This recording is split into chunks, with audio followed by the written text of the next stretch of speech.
1 and 2 regions up, counties, right?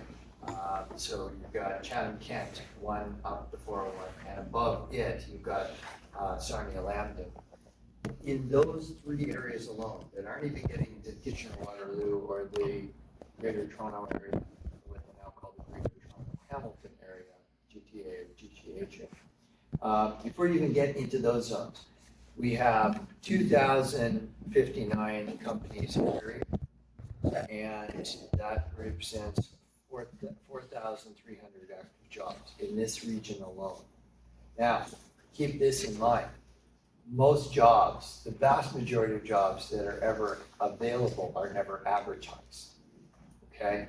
It's about 10 times the number of jobs out there than what are advertised, and that's always been the case. It's just not well known. So we have about 20 in our team, in our practice. We probably had about 40, 45 over the many years I've been in practice. Many of those people have gone on to go back to graduate school and become academics and things like that, but we've never advertised, ever. I always hire from people I already know, and it's almost always from the University of Windsor, by the way, okay? So all of us in our team are either, the only way that somebody isn't a University of Windsor grad is if they were a former client. We have a former client who's a vice president of human resources coming on board. We're about to announce that. If you're following us on LinkedIn, you'll see her announcement shortly. So she's a VP of human resources for a national and then a multinational corporation. She is coming on with us as she goes into semi-retirement, which means she's just going to change jobs and work with us. So we didn't advertise for that. She's a good fit. She knows what we do, and she respects what we do. We know her well already. So we're going from her hiring us to us hiring her. Okay. So we've never advertised, and we're not unique. Because if I don't have to advertise, so much the better. If I know somebody or I know somebody who knows somebody, that's how I'm going to go. It's faster, it's easier, it's far more reliable than, So this 4,300 jobs, okay, is 10 times that in those 3 areas. And the other benefit, I'm not trying to get you all to stay here permanently, although that'd be nice. But you get into Kitchener-Waterloo, London, Kitchener-Waterloo, and then GTHA, you're talking about much higher standard or cost of living up there than you are down here. So it's expensive here, but it's nothing like what it is up there. So great job opportunities. Also, link with me on LinkedIn. Don't just follow me, link. The minute I see you, I will say, yes, I want to be linked to you, okay? So link with me on LinkedIn. You can link with Anjani. Anjani was the one who did all the grading with us, right? Anjani Vokes. She will absolutely accept your linkage. We post things like this. I posted this. Oh, and during the last break with the last class, up on my LinkedIn feed came, University of Windsor's hiring, okay? And the University of Windsor loves to hire its graduates, right? That is a real benefit to the university to hire its own graduates. So the university's hiring, they're hiring, and it's called the hidden job market, right? Also, if you don't have all the requirements that are listed for a job, don't not hire, don't apply, right? Sorry, don't not apply, apply, that's what it means. I'll get it. Apply even though you don't have all the requirements, because they can only select from the pool of applicants they have. So recently we were given 3 top applicants, and we came back and did our assessment with those to the company, and here's your top one. And they're like, and they're still not very good, are they? It's like, well, no. You see, we can't turn somebody through the selection process into a better person or a more skilled person. We can just select from who's available. So apply, right? And even if, maybe, well, this happens too, because not all jobs are listed. You send in your resume, and they're like, well, they're not exactly right for this job. But you know what? Here's a mat leave that's coming up, and this person might be really good to fill that mat leave. If you get in a maternity leave, that's a year in Canada.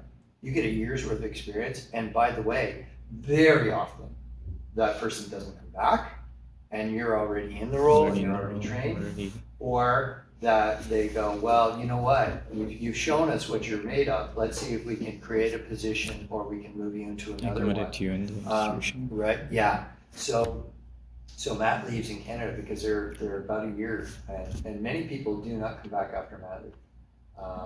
But they don't tell you that at the outset because they're given that opportunity. Because they get 55% of their income, right, during the mat leave. And some companies even top that up. But if you say, I'm quitting now because I'm having a baby, you don't get the mat leave. So everybody says, okay, I'll be back in a year. And then sometime into that, they don't, right? So there's lots of opportunities right now. And this is a great place to be looking. If you get a job, that's what I'm so happy for you, okay? So develop your LinkedIn, link with me, link with Anjani. We post client job offers or seeking ads and things like that on our LinkedIn feed as well. I'm on LinkedIn on a daily basis. I don't post daily, but I post a few times a week. So connect, and don't just follow, just like I said, link with me or I'll absolutely. So that's just a little bit of a rundown because I know many of you are on the cusp of being ready for the job market or will be in 4 months. Things are looking great here. The battery plant is being built. There's another battery plant going into St. Thomas, which is just about an hour and a half up the 401. That means the whole corridor of the 401 is probably going to be businesses that support the automotive industry. Plus the bridge opening up, the second one. This is already the busiest border crossing in North America. With the second bridge, that's going to double the amount of volume of traffic through here. You'd think, well, how's that going to lead to any kind of real benefit? Well, there's already a lot of trucking companies here. There'll be more that come here. And then there's all the infrastructure, all the other businesses that support trucking companies, right? There's a business coming here that provides security systems on top of what a truck that you buy from the manufacturer has, because they want safe trucks, right? For people, sometimes they're sleeping in them overnight and things like that. So they've got special security. So the whole company that does nothing but additional aftermarket security systems has come to Windsor. So this is a massive boom time for this area, and I just want you to be aware of that and take advantage of those opportunities, because you guys got powerful degrees that you're going out there with, and what you need is maybe some more experience, and it's a great place to start to get it. So use LinkedIn. If you look at my LinkedIn profile, don't use it to emulate yours. Mine is designed specifically for the purposes for which my profile is set up. Yours should not be as detailed as mine, okay? Also, don't put anything about your marital status. Some people use LinkedIn for dating purposes. It's not what it's for, okay? Don't put your too much personal information. Your email, your phone, because it's gonna be a cell phone, so they can't figure out where you are anyway, and that's fine. Not your birth date. What else do you not want to put that? Oh, yes. Do not put a graduation picture on there, okay? Because it defines you forever as a student. I look at a grad picture and I think of student, I don't think of professional. So be proud of your grad photos. Absolutely get them. Send them to your family and friends. Don't use it on your LinkedIn profile. Get something in business casual. You don't have to wear a suit and tie. I don't know what women wear. I don't know how men dress in business. It's a much more casual world business-wise, so be in business casual. If you want to wear a suit and tie, you can. Women can always translate that. I'm told you know how to translate what you should be wearing. I'm terrible at that. But so have a picture and don't put your age. It's nobody's business. Don't put anything about, if you've got kids or you don't, or anything like that. None of that's important. You shouldn't be doing that. So yeah, LinkedIn is the way to go. You can be on Glassdoor, but I'm not. We refer to Glassdoor, we look for data on companies. So you can use Glassdoor to get data on companies. The other last piece I'll say is don't send out 100 resumes and then wait by the phone, because it's never worked anyway. What I want you to do is research 10 companies that would be a good fit for you. And then when you get an interview with one of them, you already know a lot about them. Or there are some companies you do not want to work for.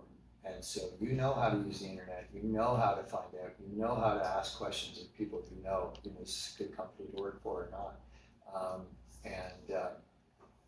Because not all companies are like people, some are great, some are not. So focus on companies that you think you'd be a really good fit with. And that's a much more powerful use of your time. 10 well-positioned resumes versus just a shotgun approach is always been the best way to go. Okay, so go with that. So there's my little coaching on those of you who are getting ready for the job market, and this applies if you're got one more semester or not.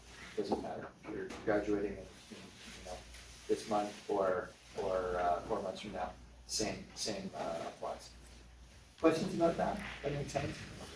Hidden job market. There's so many jobs out there that never get advertised. So do not assume. I look at that number of 4,300 jobs and you multiply that by 10. That's how many jobs are available or will be available shortly. And the other thing is, if you see somebody advertising for a director of HR, apply. Not for the director necessarily, although I think you all be great as a director, okay? If often the person who's going to get that role is an internal candidate, and that creates a ripple effect all through the organization. Oh, so a manager of HR now is the director. Now they need a manager. That's something you may be considering. Or another position in HR can open up. It's kind of musical chairs where one person moves inside, lots of action and motion happens inside. So apply. And again, if you don't have every one of the qualifications, don't worry about it. Apply, right? All that can happen is that they don't respond to you. But they may park your resume, and then 2 months from now, oh, somebody's going on a mat leave, or oh, somebody just took another job somewhere. I don't want to advertise, it's costly to advertise. By the way, 92% of all businesses in Canada are ranked as small businesses. Okay, so 92% of people in Canada actually work for small businesses. Now, small businesses are defined as $5 million annual operating or under. Okay, so small businesses can still be substantial. A lot of the businesses that are coming to Windsor Essex won't be on the scale of the battery plant. They'll be on the scale of companies that are supporting the battery plants and all the related industries. So tremendous opportunities out there. Okay, so take full advantage. Make up with me. I'll say yes, I can too. Okay.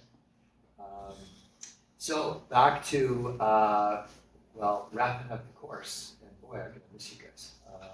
This was last week, second to last lecture. Let's go back to the 3 C's because this is like gold. So we were doing this work before the pandemic hit, and then the pandemic hit, and we expedited it and pulled it together really fast. And it's really stood the test of the pandemic and everything that has followed because, as you know, the pandemic was just one more thing in a polycrisis. And that's the biblical world that we're living in. So we ended with, well, a slide after this one, but just to remind you, right? Who do I need to be now to lead through a polycrisis? Well, it's that organization itself, which is confident even when you aren't feeling so much confident. Calm even when you don't feel so calm. And compassionate even when your your patience is running low. So we ended with this slide, and we all have the pessimistic self, the optimistic self, the fearful self, the overwhelmed self, and the angry self. And none of those organizations are the one that I want you to be in for leading in a polycrisis. And remember when I say leading, I don't mean just by virtue of where somebody is in an organizational hierarchy. There are people that have titles that are not leading, and there are massive numbers of people out there who are leading on a day-to-day basis. They're the team member that, when something goes wrong, you go, what do you think, Wasim? Right? And Wasim gives you here's what's happening, here's what I think it means to us, here's what we should do about it. Wasim, you should call me. Or maybe you are the Wasim, right, that everybody looks to. And so that's leadership, and it's not by title. our last lecture together, I'm going to go over the forms of power so that you understand 12 other forms of power than legitimate power. Okay, 13 in total, legitimate is only one. So what we're talking about is the 3C self, which adjusts the sail, sets the course, and gets ready to battle whatever the VUCA storm is going to bring. Okay, so that's where we're going to go today and in our last lecture. Protracted crises are made of stress and pressure. Well, we know that, right? And rapid change and persistent uncertainty. We know the brain absolutely hates those things and tends to send us into more of a limbic state. And a limbic state is anxiety and fear, right? And then we haven't talked too much about this helplessness and powerlessness. Our team is doing some great work on this because the other side of feeling helpless and powerless is hope and competence, right? And so when we feel helpless and powerless, we lose hope. And hope is profoundly important as a psychological state of being. And you'll see how the 3 C's are going to help generate hope and overcome that sense of helplessness and powerlessness. And fatigue and exhaustion, of course. You know the brain is operating a super high level when it's dealing with ambiguity, uncertainty, well, volatility, and uncertainty, complexity, and ambiguity. There. And loss and grief. We haven't talked a lot about that. And some of us lost people during the pandemic for sure. But it's more than that. We have lost our common, comfortable organizations of self that we had when the world was non-VUCA. And we have to go ways back to probably realize when that was, 7 or 8 or 9 years ago. But we've lost that secure feeling that organizations of self have had from the past. You know, my son, who's 20, is like, you know, he's keenly aware of the world. He's like, I don't even know if I want to have kids. Like, he'd be a great dad. And he's like, I don't know if I want to have kids. There's so much going on out there. Is it right to want to have kids? Now, he hasn't made up his mind. He hasn't even got a partner right now with whom we could discuss that.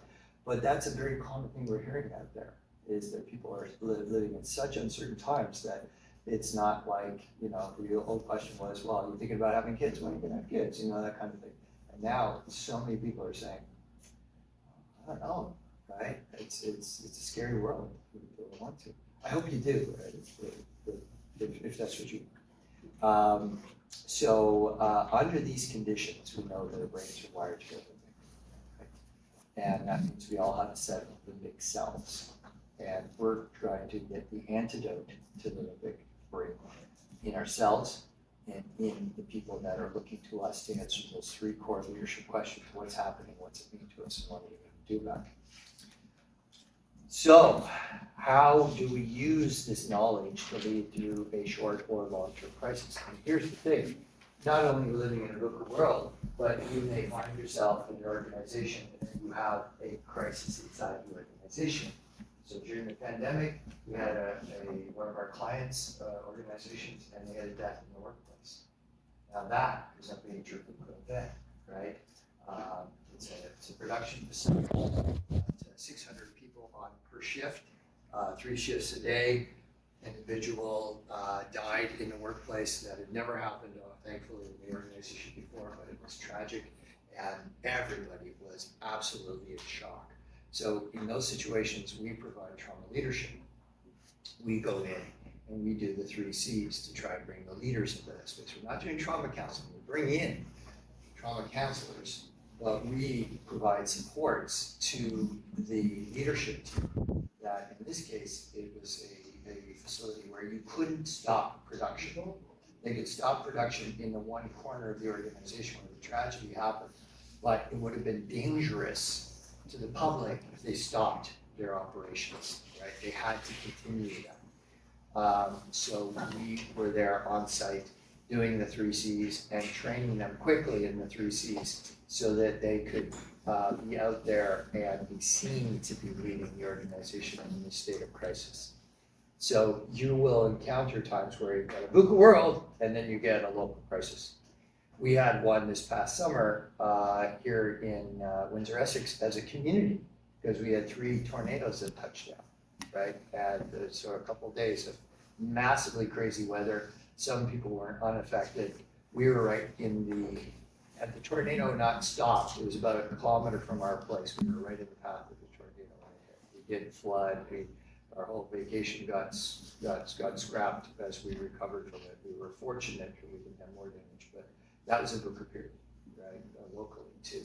And we have a lot of clients that are municipalities, and those municipalities were, working, 24/7 for weeks thereafter, after that crisis. So you can have crisis upon crisis, that's a public crisis.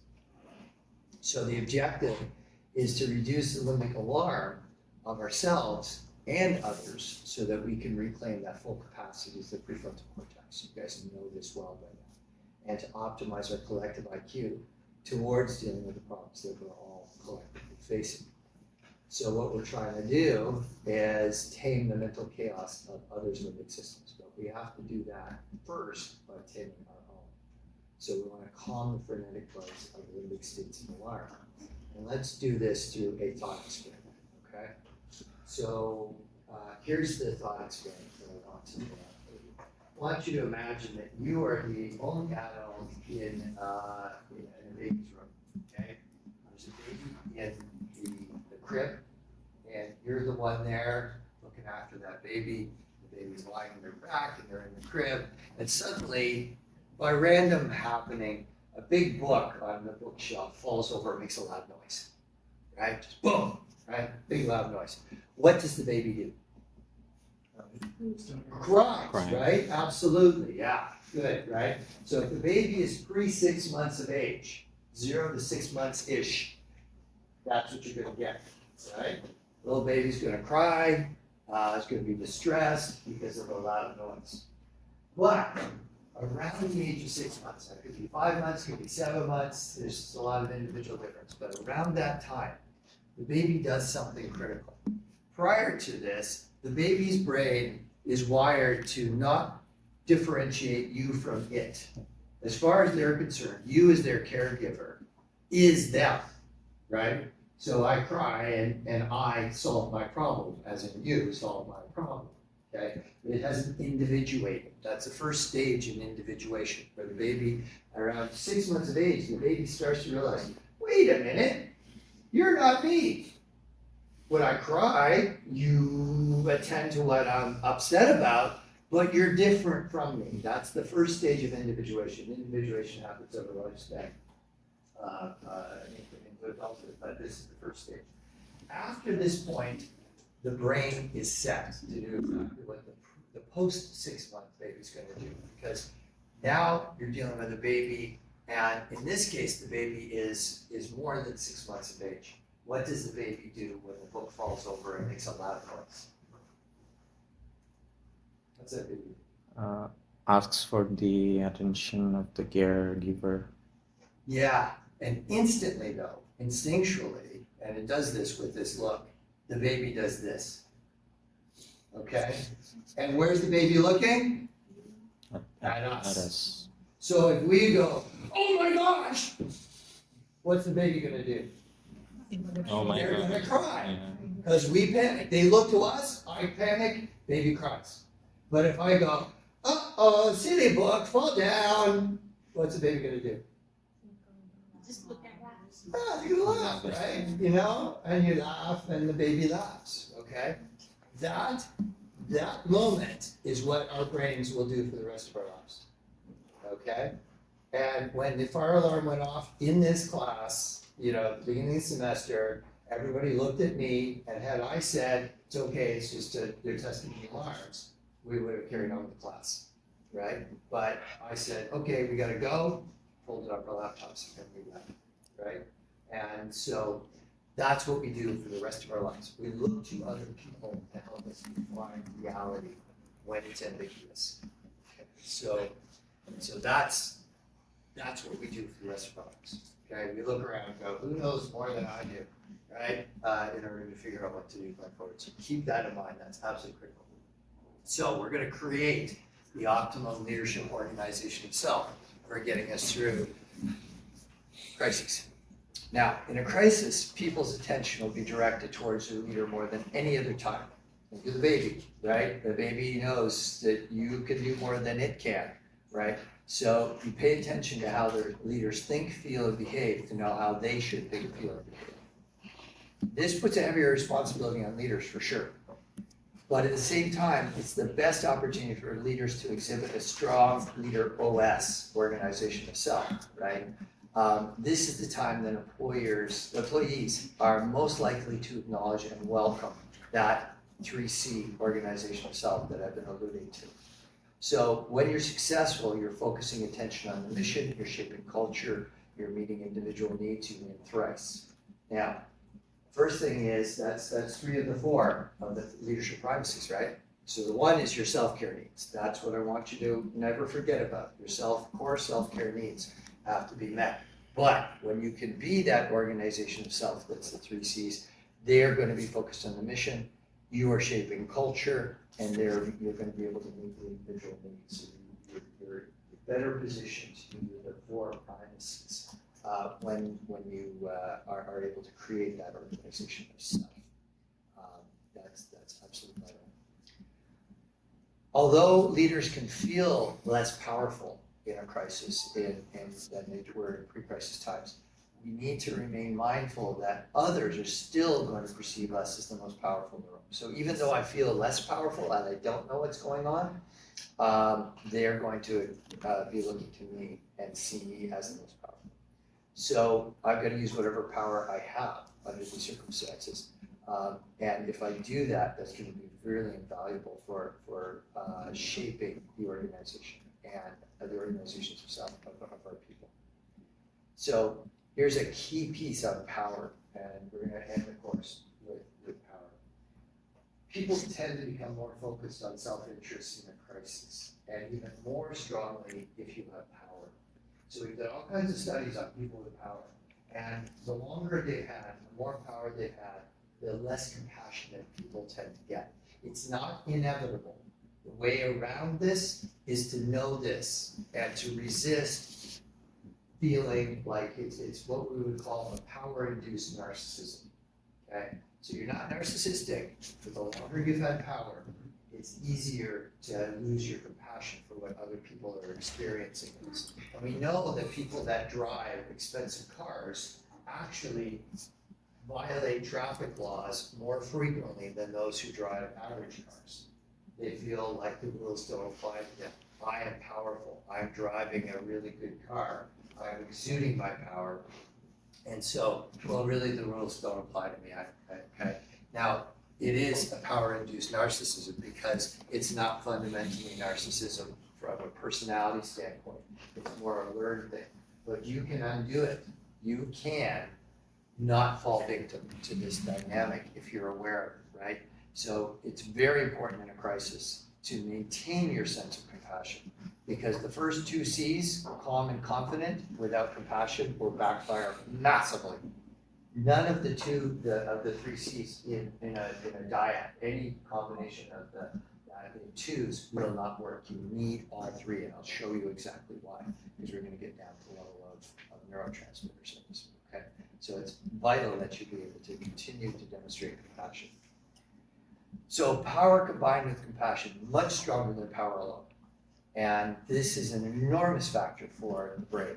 The perception of compassion means to an employee that your power will be used for them and not against them, and not for your personal interests. That's critical.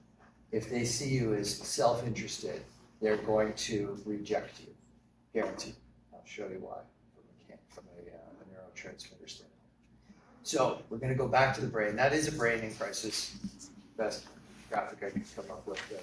It is a brain. The brain is kind of back here. You get the idea. So look to what the brain is going on or doing in a crisis situation. Let's see what happens. And so you know the brain structures. We're going to keep on with the brain structures. But now we're going to get down to the level of neurotransmitters. Neurotransmitters are the chemicals in your brain that cause one neuron, which is a brain cell, to talk to another one, okay? Or to not talk to another one, because it's as important for the neural networks in your brain to dampen down certain neurons and prevent them from firing, as it is to have certain other neurons fire, okay? So it's chains of neurons that, or neural networks that fire in very complex ways. Neurons are tiny, tiny things, like they're microscopic, but they do it all. And all of your organizations of self are a particular neural network, right? So my camping organization of self is a very different version of me than your professor organization of self that I'm here with you now, right? So different neural networks when I'm camping versus when I'm professing. I guess that's what we could call it. And so different chemicals are activated in my brain in those different organizations of self, and your brains are exactly the same. They do exactly the same thing. So let's look at organizations of self for crisis leadership. In crises, the brain perceives a threat, and the limbic system's alarm is activated. You know all this. Here's what's happening on the micro level.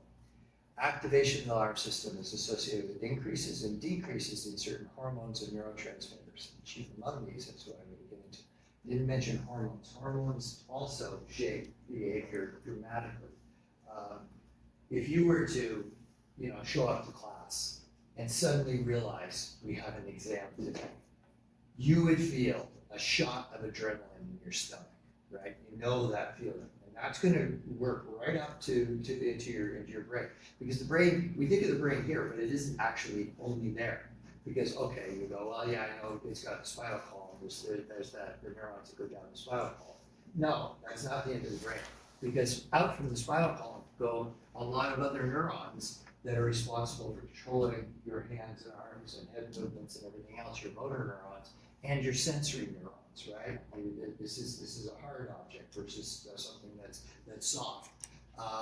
So the brain is actually situated throughout the body.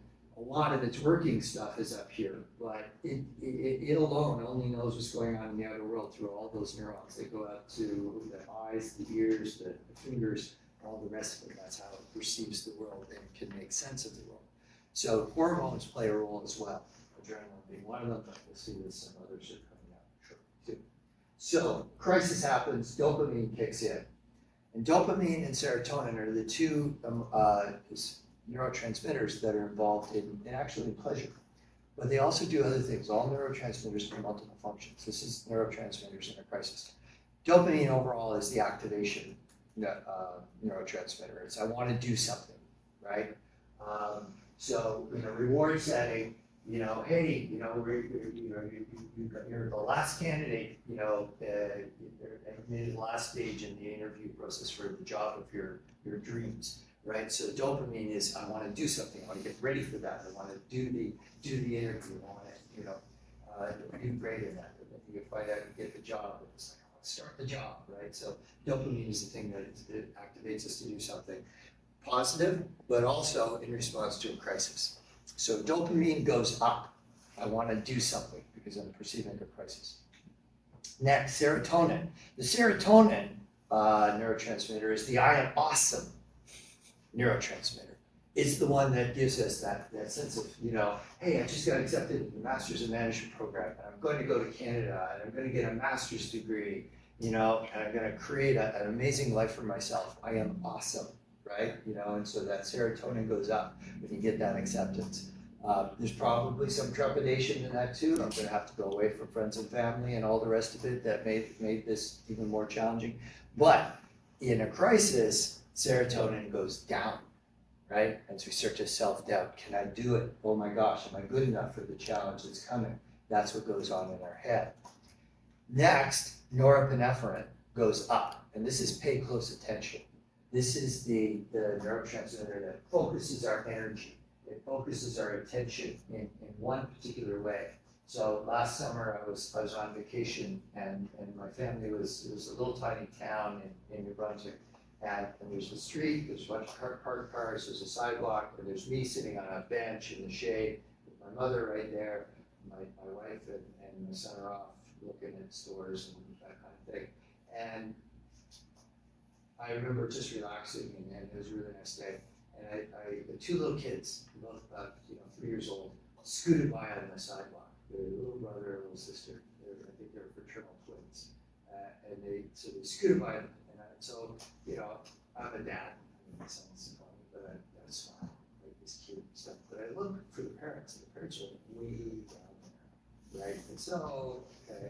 And then as I watched them go by, the little girl keeps going on the sidewalk, and the little boy goes out between parked cars and starts running towards the street. Okay. Now, at that time, the only thing I was focused on was that little boy. No idea what happened to the sister. No idea, you know, that my mother was sitting right next to me. I knew she was, but only my attention was on that little boy.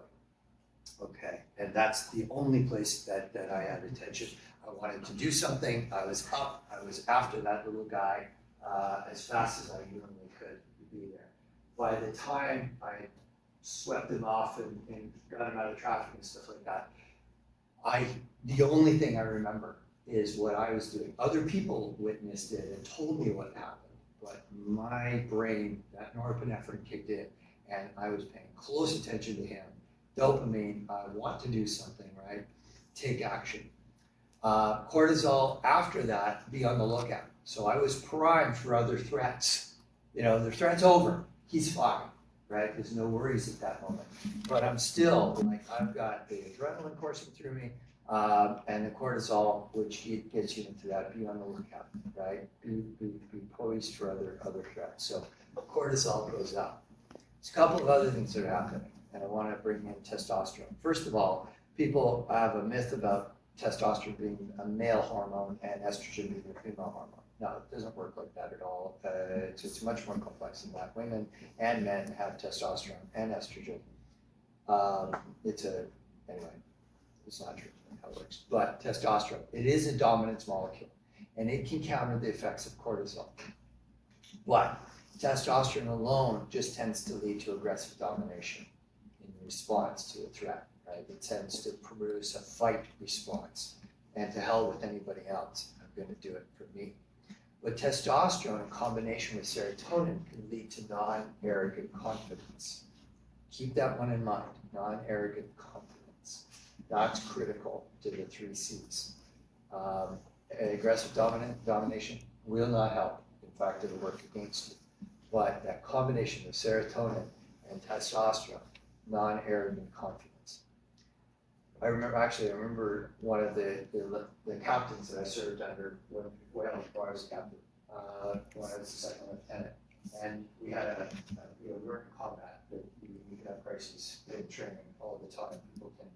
A lot of the training is quite dangerous. And we had a crisis, and we went to the captain immediately. And the first thing he said was, you know, he saw the distress in our faces, and he said, okay, problems are solvable, tell me what happened. Problems are solvable. Amazing term, right at that moment, right? And he gave off the non-arrogant confidence, right? He wasn't dismissive. He was going to listen to us. He was going to take us very seriously. Problems are solvable. What happened? Sit down is the way that he's taking the situation. Okay, problems are solvable. Sit down. And that's what we did. We told him what was going on.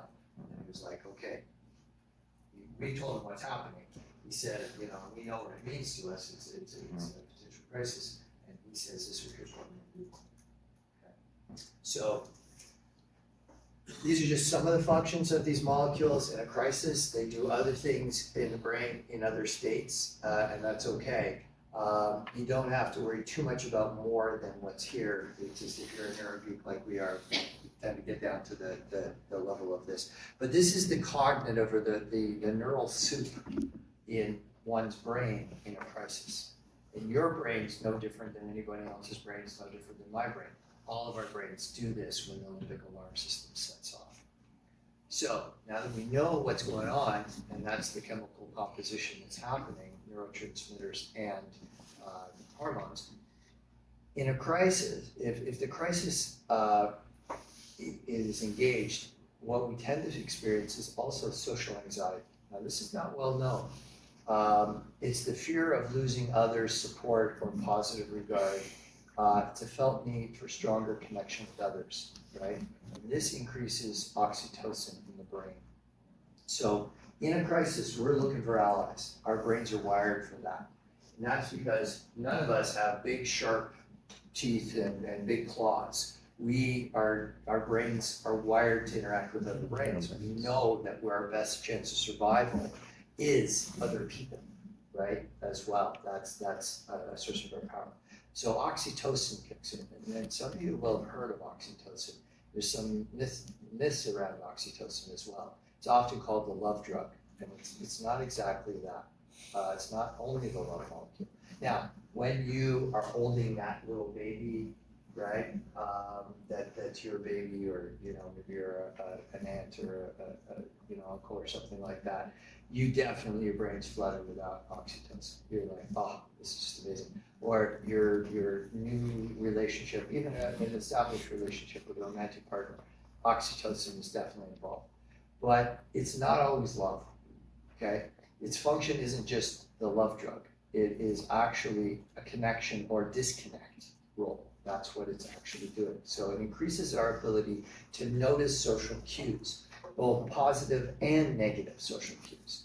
So it increases our accuracy in understanding the emotional information and determining if someone is a member of our in-group, as we will be studying when we get to social power, or our out-group, our friend or foe. That's what it's doing. The brain is so wired to figure out if somebody is friend or foe. Within about 3 seconds of meeting somebody, you don't know anything else about them, but you are already determining whether they're a friend or an enemy, okay? You may be wrong and you may adjust your thinking, but you're not of my kind, you're not my in-group, or you are my kin, you are who I can count on. So oxytocin can make us highly motivated to approach and connect to people if we determine that they're in-group, a friend, or fully disconnect from them if we see them as an out-group of foe, okay? So let's take 5, we'll come back and we'll see where this takes us.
Yeah, there was this one guy who was like trying to like he didn't want to give gym fees, he didn't want to give bus fees.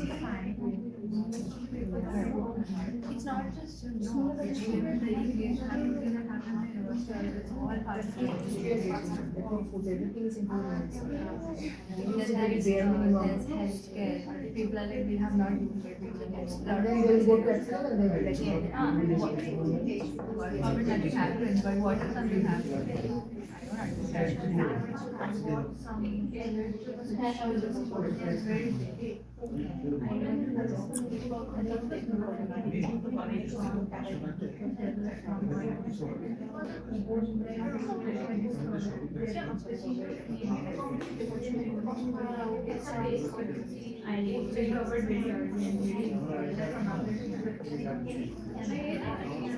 Now, I this is not something big, but last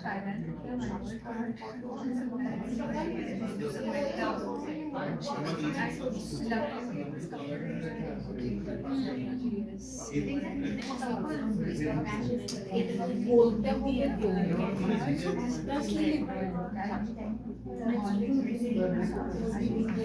বলেন কাকে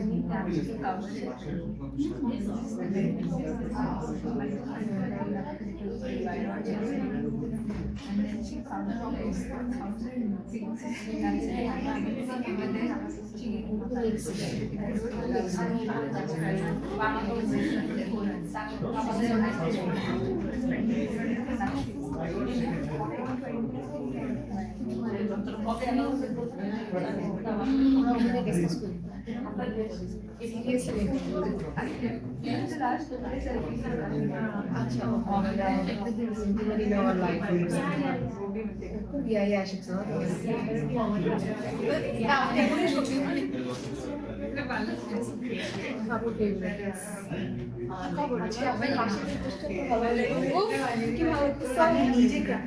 It's not mine. এটা আমার crush, thank you so much.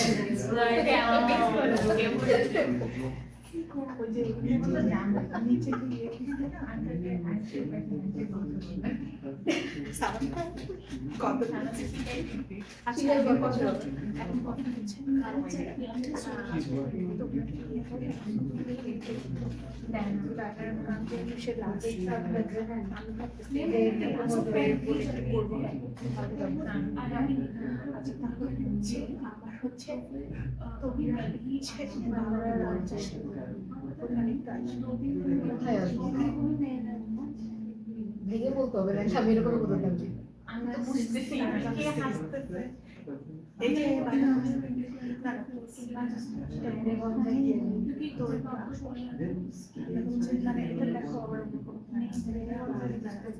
কেমন করে মারলাম ওইটাকে বলবো না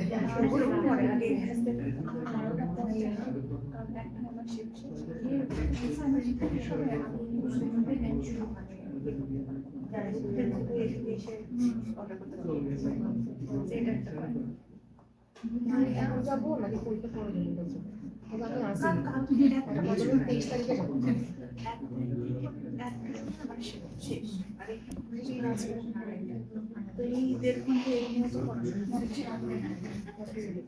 আমার কাজ না থাকলে চলে যেতে তাহলে একটা সময় আমি একটু জিজ্ঞেস করতে পারবো ও ইয়েস গেলে কত যাবো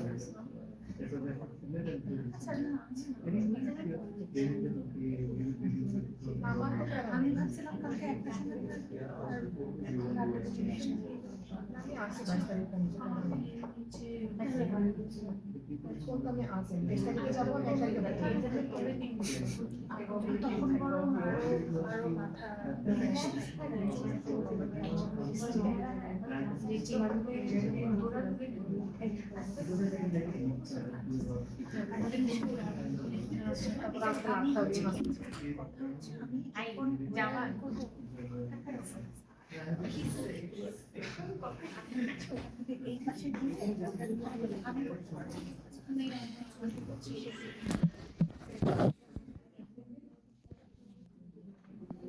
Say the 3 C's, this is hands down the way to go.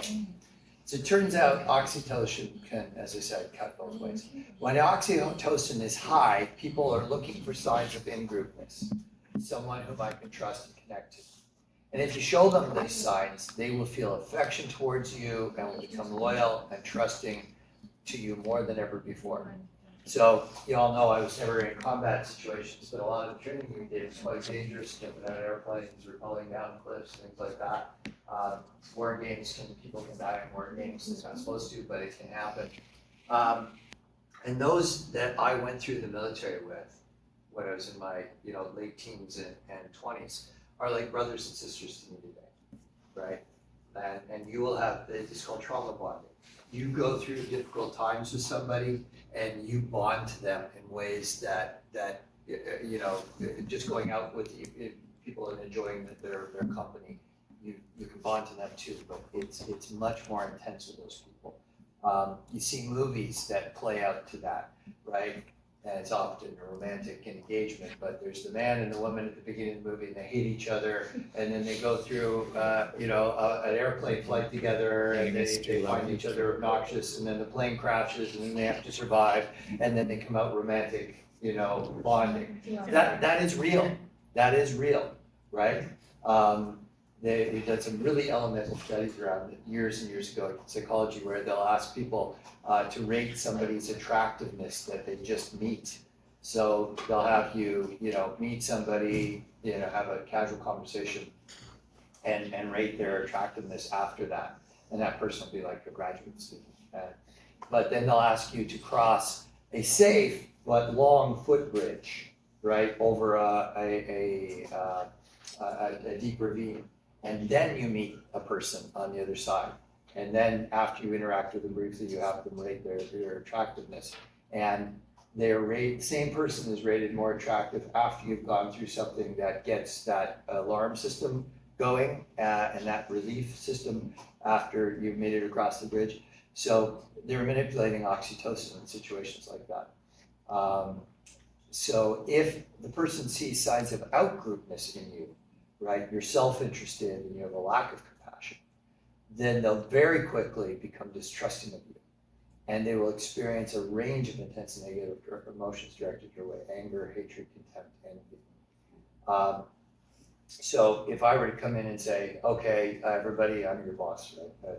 We got bad news, the company's going through some major layoffs and my job's fine, but most of you are getting fired, right? You're gonna go into that second condition. Oh yeah, screw you, right? You know? But I was in a situation like that when I was leading that children's mental health center. After about 2.5 years, it became clear that the ministry was gonna close our center. They were gonna cease to fund it. And so I had to deliver that news that we were, you know, and now everybody knew this wasn't my long-term job. I wasn't supposed to be there as long as I was, but I was. And I said, look, we got bad news. Nobody was wanting this outcome for our center, but they're moving our children, the children and families we serve, to this other agency and going to give that agency our funding. And like they're all in shock, right?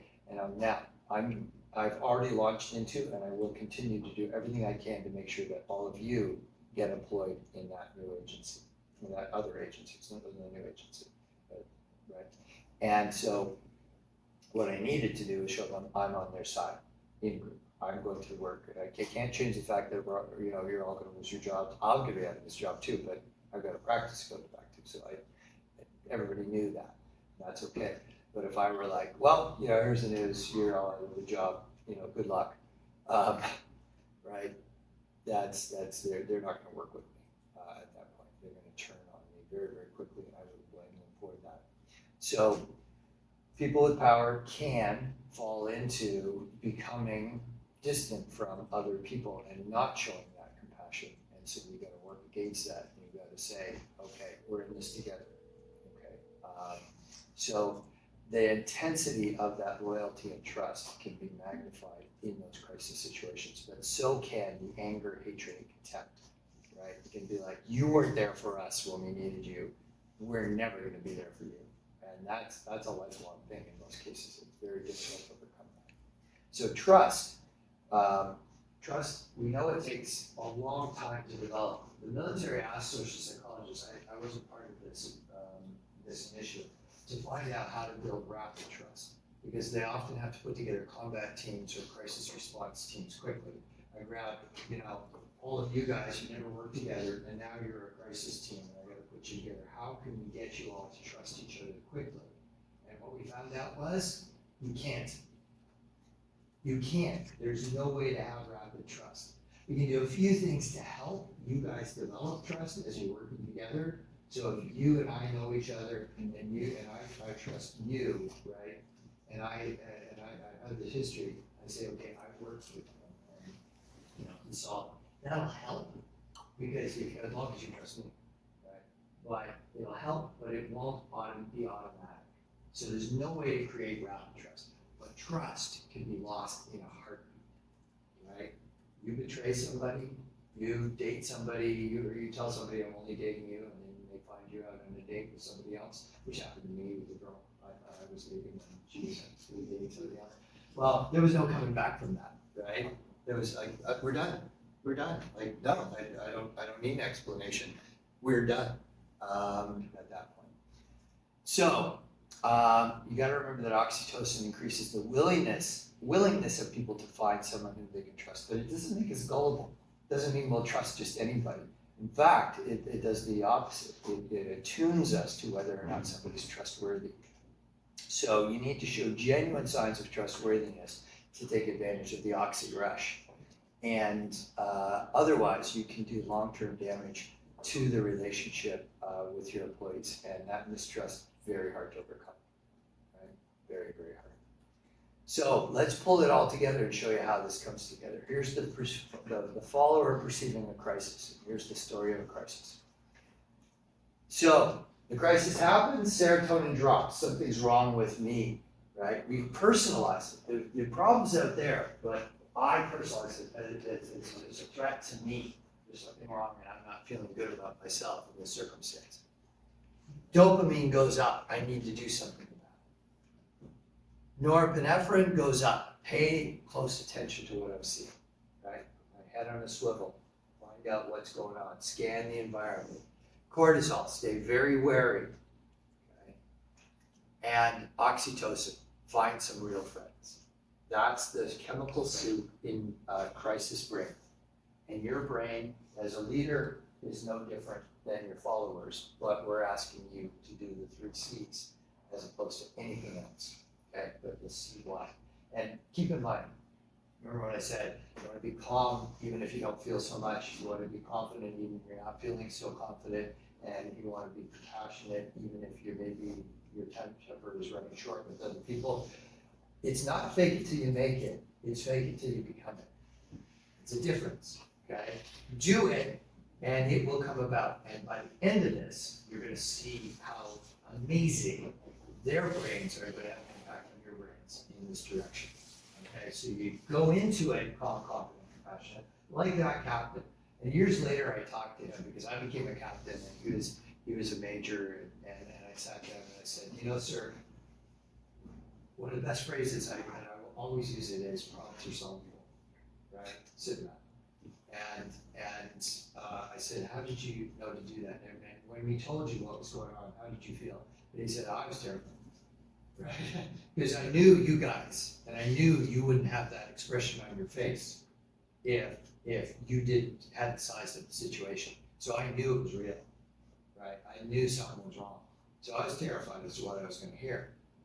But we got around to solving the problem, and everything went well under the circumstances, right? So he was as scared as we were, but he had been trained, and he knew, right, I'm not going to show that fear at this point. So that's the chemical soup, but wait, here's something else that's coming along. This is really cool. So you're watching me, I'm an actor in a film, okay? I'm the bad guy, and I got a baseball bat, right? Okay? And you know what? Here's our hero of the whole movie, okay? So you turn around and you face that way. You're all on his side, right? You care about him, he's the hero. I'm the villain, I've got a baseball bat, I'm not gonna do anything. Because you don't have a baseball bat. So I got the baseball bat, and now I want you to watch, and I want you to pay attention to what is going on inside you as I do this, right? So I'm going to do this, and I'm going to swing that bat, right? And what are you going to do? That's all I have to do, okay? What are you going to do as you see me do that? Yeah, you're going to go. Right? You're going to wince. You're going to wince. Why do you wince?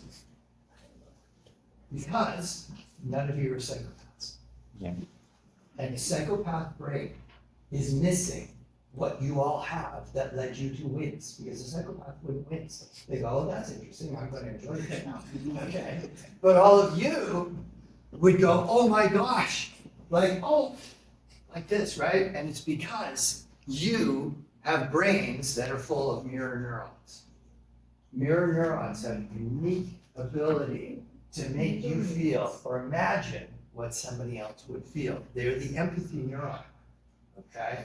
And they get us to define reality in ways that somebody else is experiencing or behaving in. That's the baby who looks at us when the big book falls over, right? What are you doing, right? Because I'm gonna do what you do.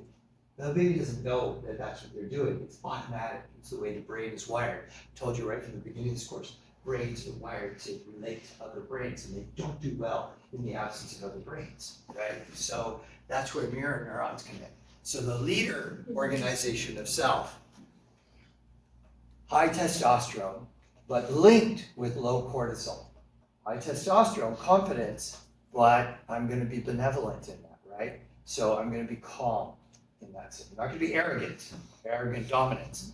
I'm gonna be, hey, problems are solvable, sit down. I'll never forget those words, right?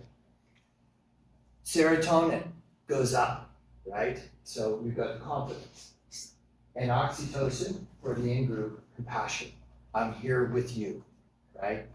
And that's what's happening. When those combinations of calm, confidence, and compassion are illustrated, you get the follower right in there, right? And you're gonna see how this really comes together. We won't have time, I'm sure, today to finish it up, because I got other things to demonstrate to you about this, to build this case. But you're gonna see how this all comes together. It's some of the most amazing psychology I've ever seen. So, calm, confident, compassionate, even if you're not feeling those things, okay? Because you're behaving in this way so that this person starts to organize their brain in the same way as yours is. Okay? So, here's how it goes. There's a crisis and I feel incompetent to resolve it alone. I feel I'm not good enough. Low serotonin, right? Lack of self-confidence. I'm scared.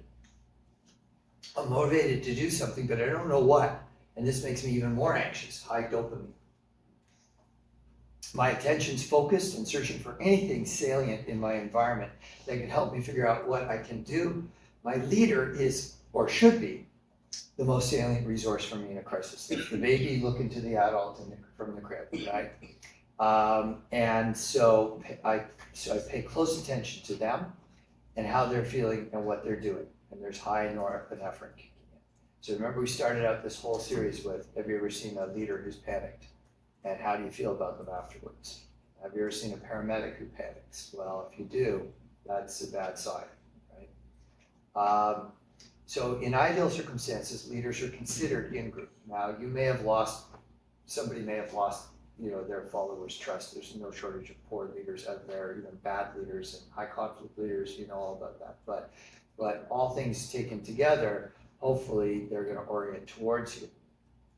And if you show signs of supportiveness, there's benevolence and compassion. Others will become even more sure that you can be trusted. There's high oxytocin, leading deeper to deeper levels of trust and bonding. So teams that have been through some stuff tend to really bond if they come together. They tend to go one of two ways. They can break apart, they can fractionate because we're all in it for ourselves and it's I'm just worried about my own individual survival, or we can come together. Y'all know this, the show Survivor, they call it reality TV, where they vote you off the island, they start with 12 and stuff like that, right? And people love to dial in and see who gets voted off the island, and everybody's in it for themselves. When that show first came out, I was talking to all my friends in the military, they were all on Facebook and things like that, and all my military friends just hated it. It's like, this is everything against everything we've learned, that our survival fundamentally relies on the other people in it, whether we like them or not, right? My survival as a soldier depends on the other 9 people in my section, or 30 people in my platoon, or it goes up from there, 90 to 120 in my company, things like that. So it's an anathema to people who are trained for collective action to save lives. So there's a high oxytocin. Now that I'm paying attention to someone whom I trust, my mirror neurons will automatically mimic their emotions, their thoughts, and their behaviors. Problems are solvable, sit around. oh, okay, here's what's happening, sir. Now, I'm still not feeling perfect, but I'm telling somebody who I'm confident in that we're gonna come up with a solution, right? So I'm starting already to calm down under those circumstances. From now on, whatever I feel and do depends to a very great degree on my trusted leader, right? And here's something I wanna point out about the way leadership, especially in this culture, but it may well be the same in the cultures that you come from too. Leaders is a bit of a power distance. We're gonna talk about in our final lecture, talk about power. Often people think that leaders already know what we're feeling about them. And they're no better at that than any other average person is.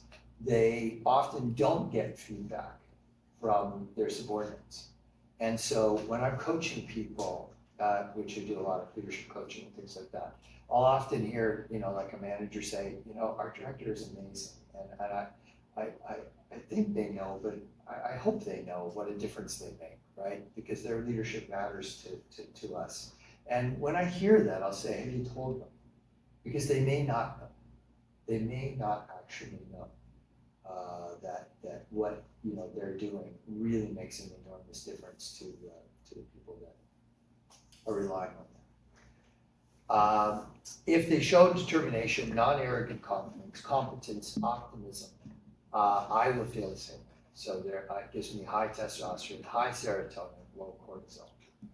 So the feeling confident and optimistic makes me able to finally rest assured that, hey, we've got this, right? We've got this together, right? Dials down the Olympic alarm, re-engages my prefrontal cortex so that I am bringing my best to the team as the rest of the team is coming down, and we all increase our collective IQ, right? From that lower functional level of IQ to a higher one. So now that we've figured out the neuroscience, we can strip away all the chemical stuff and we can boil it down to how you are going to organize yourself for a crisis, right? That one there, your ideal organization of self for this is confident, even if you're not feeling that way, calmness, even if you don't feel calm, and compassion, even when your patience is short. I was coaching a CEO who's an excellent physician, absolutely outstanding physician, and he's also CEO of a healthcare organization. And he was calm, confident, and compassionate when he was dealing with patients. But in a leadership role, that put him over the top. He was like so nervous and he would sort of fall over his words and stuff like that. And as I was coaching him, he decided to bring me into the into the senior management team to do leadership stuff.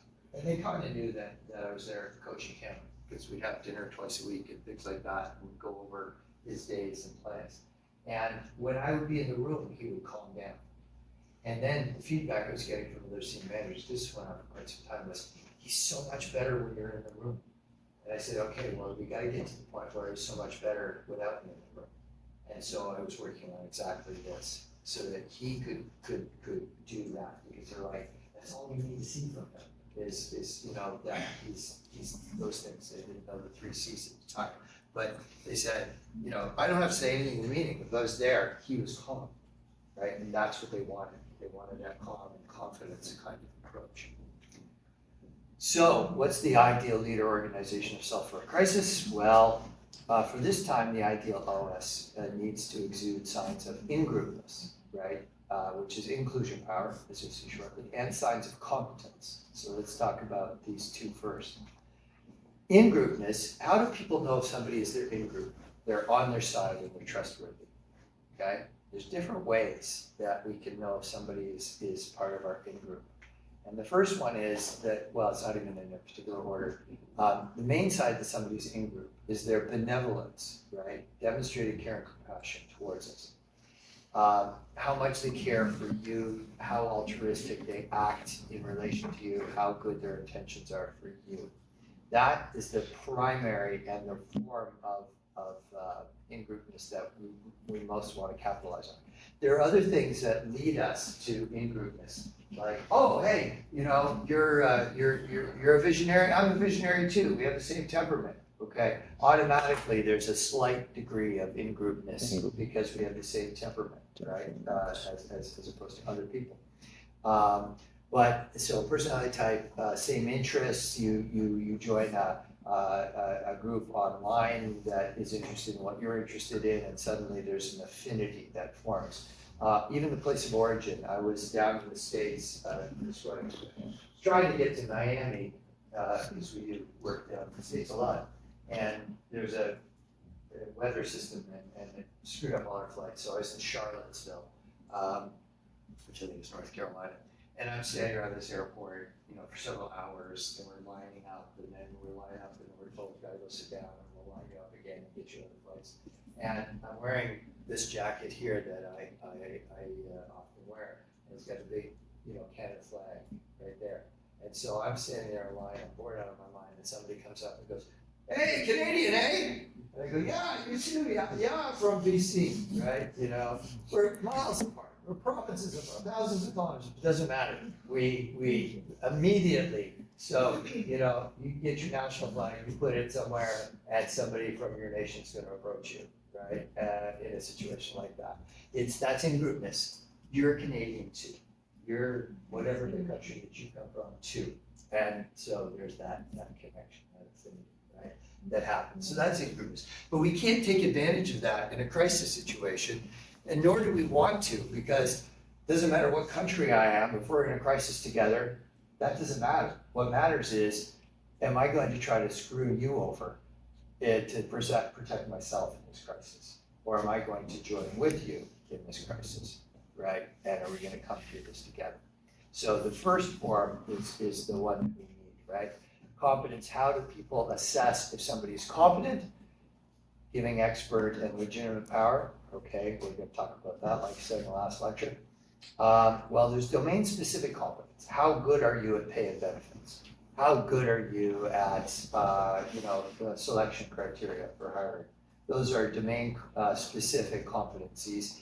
You know the ins and outs of your job. But that's not what people are looking for when it comes to competence, okay? So we've got the benevolence, right? We've got on that side that we're in group. It's general competence. Your general competencies such as good judgment, keeping your composure in the crisis, your general confidence and resourcefulness. This one is the key in the crisis, containing your own limbic system. And that's back to emotional labor. And that's back to your emotional and social intelligence. So really, general competence is EQ and SQ, and everything we've done here together in this course is EQ and SQ development, okay? Guaranteed. You take this stuff apart, you're gonna be so much further ahead in terms of your ability to lead people in the real world. So that's, but it's not fair. It's extra work that we put upon leaders in some really powerful ways to contain their emotions, even when other people aren't containing their own. So now, it's not enough to actually be the 3 C's. You've got to be seen to be the 3 C's. That's critical. We're not very good at imagining what other people are doing when they're not in our line of sight, especially in a crisis situation. So your efforts will be lost if you can't be seen to be the 3 C's. You've got to be present.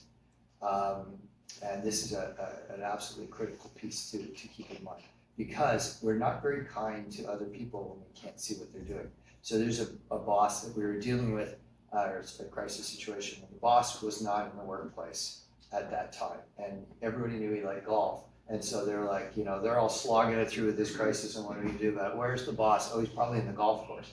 Now, this guy is somebody they like and respect, but they're like, he's probably in the golf course.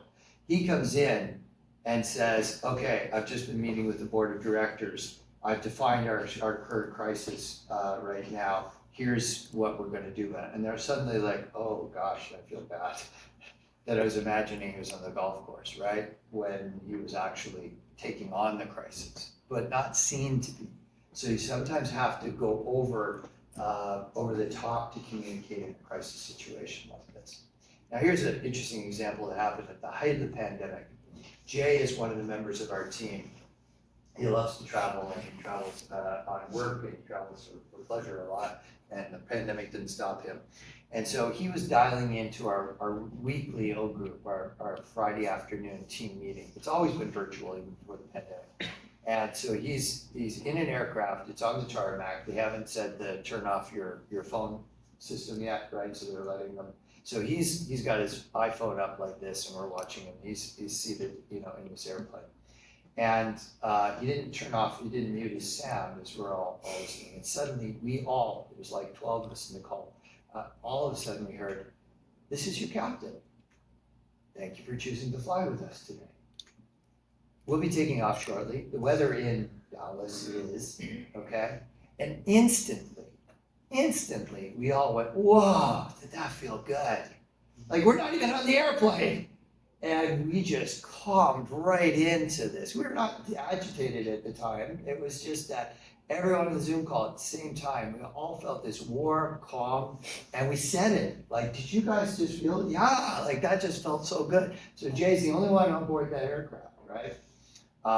And that's what happened. We loved hearing that warm, calm, confident voice of that person about to fly us to our destination. One of the reasons they say the weather in is this, you think, what's trivia? No, what that does is that conveys to the people on board the plane that the captain is very sure we're gonna get there, right? Because he's telling you what you're gonna get when you get there, because we're gonna get there, right? Versus, well, if we make it, the weather's sunny, but I'm not so sure, Right? I think I wanna get off this airplane.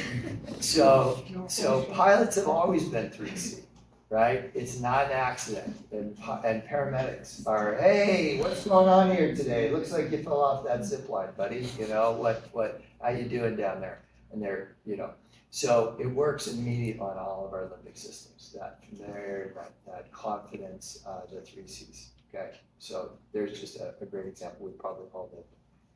So regarding general competence, you gotta be highly visible. People are very poor at accurately imagining what others are doing. I made this point, right? Especially when they feel stressed, frustrated, fearful. They don't make kind attributions to where you are. And speculations typically take over and they become negative, right? And this is even not when things are stressful.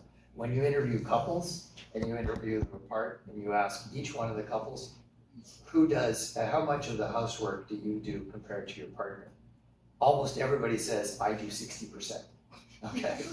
Which means we must have very clean homes because there's 120% of housework getting done.